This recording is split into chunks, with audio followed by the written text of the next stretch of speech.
13 तारीख को देश का किसान अपने ट्रैक्टर पर बैठकर, और ट्रैक्टर ही टैंक है, दिल्ली की तरफ कूच करेगा। दिल्ली किसी के बाप की है, हमारा अधिकार नहीं है राजधानी आने। भारत बंद कर रहे हैं, हम बता रहे हैं हमारी मर्जी, हम काम करें या ना करें उसके बाप के गुलाम है क्या हम? होगा और 2024 के बाद नरेंद्र मोदी और अमित शाह के हाथ में हथकड़ी होगी और तिहाड़ जेल होगी।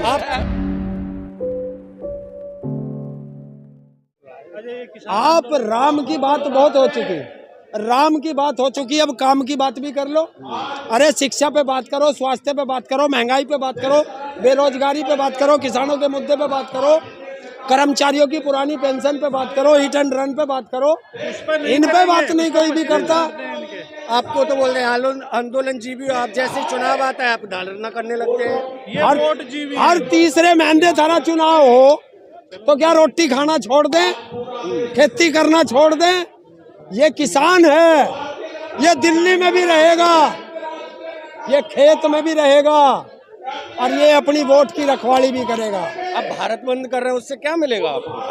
भारत बंद कर रहे हैं, भारत बंद कर रहे हैं? हाँ।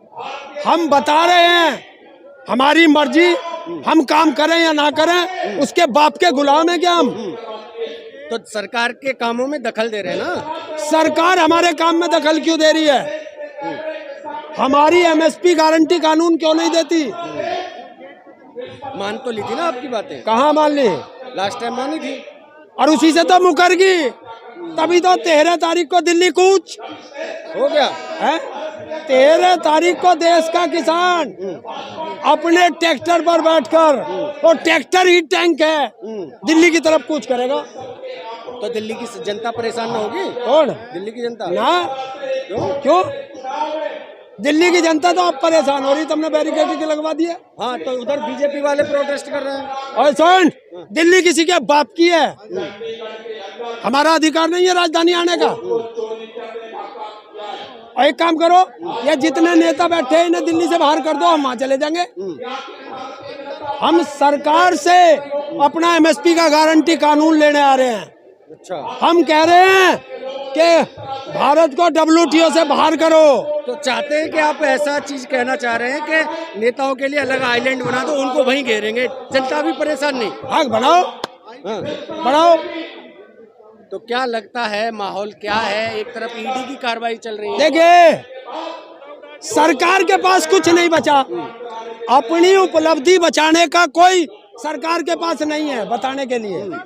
तो वो ईडी, CBI, इनकम टैक्स से चुनाव जीतना चाहती है, और हमने कह दिया है कि यही ईडी होगी, यही CBI होगी, यही इनकम टैक्स होगा, और 2024 के बाद नरेंद्र मोदी और अमित शाह के हाथ में हथकड़ी होगी और तिहाड़ जेल होगी। आप ख्वाली पर आप देख रहे हैं, दूरदृष्टि की सपने देख रहे हैं। हम तो 4 महीने पुराने देख रहे, और थारा झांसा राम तो 50 तक का देख रहा। आप सपने बहुत देखते हैं। कौन? आप? सपने देखना हर इंसान का काम है, क्योंकि जब सो जाता है सपने ही आते हैं। तो जनता तो सो रही है ना। जनता सो रही है, अब जाग गई। कहाँ से? तनासा सिंहासन खाली कर जनता आती है, इस नारे के साथ 2024 में आ रही है। फिर तख्त बदल देंगे, ताज बदल देंगे, तनासा तेरा राज बदल देंगे। कैसे हो पाएगा? आप देख रहे हैं वोट की चोट से EVM में गड़बड़ी चल रही है, तोड़ देंगे। कैसे? कैसे? जनता के इससे बड़ा कोई नहीं है। देख रहे हैं 2019 से EVM का विरोध चल रहा है, कुछ हो नहीं पा रहा है। तुम कर लो। तो आप आए ना, आंदोलन कर रहे हैं, आप जनता की आवाज उठा रहे हैं। तो जनता आ रही है। जब देश की आजादी की लड़ाई हुई थी, उसमें तुम्हें पता कितना देश की जनता लड़ी थी? 0.05% जनता आजादी की लड़ाई में आई थी और देश आजाद करा दिया था। तो ये तो गोरे अंग्रेज नहीं छोड़े, तो इन काले अंग्रेजों को क्या छोड़ देंगे हम? अरे देश के देशभक्त नेता हैं, देश के देशभक्त नेता हैं। किसने कहा?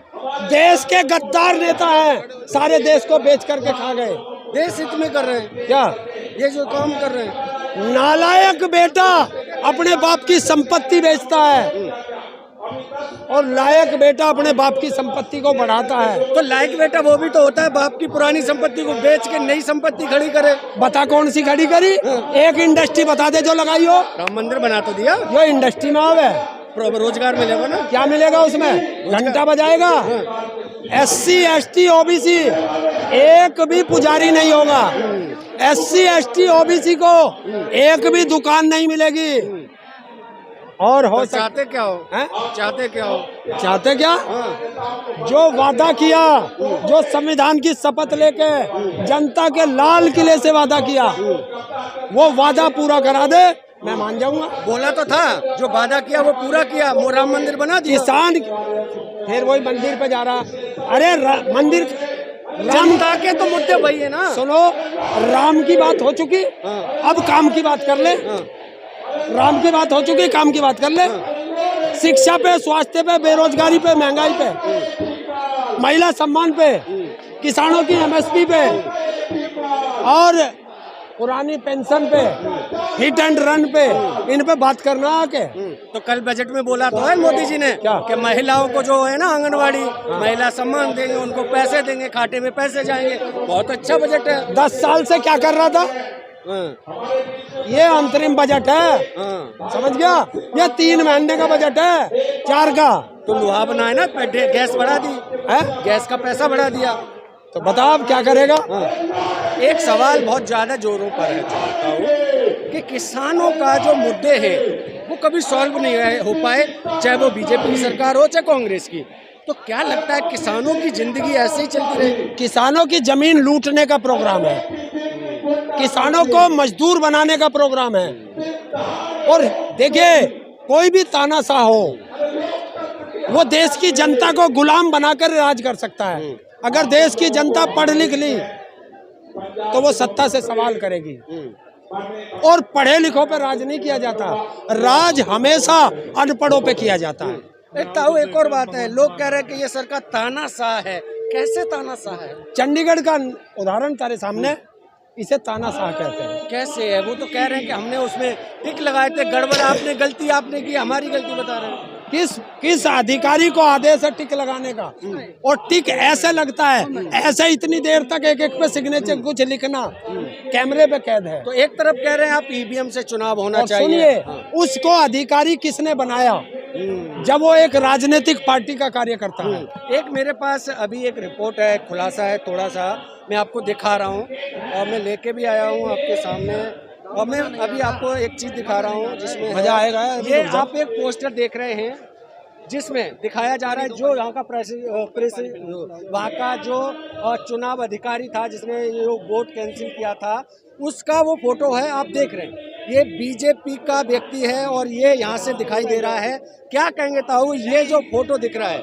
मैंने तुम्हें पहले ही बताया है। तो चुनावों में कैसे हो सकता है? हमने बताया है कि बीजेपी ने एक सेटिंग की है कि जहाँ जहाँ इनकी सरकारें हैं वहाँ वहाँ अधिकारी अपने लोग नियुक्त कर दिए हैं। और जहाँ विपक्ष की सरकार है उनको तोड़ करके उनकी जगह अपने अधिकारी नियुक्त करने हैं। और उसका उदाहरण आप झारखंड देख लो।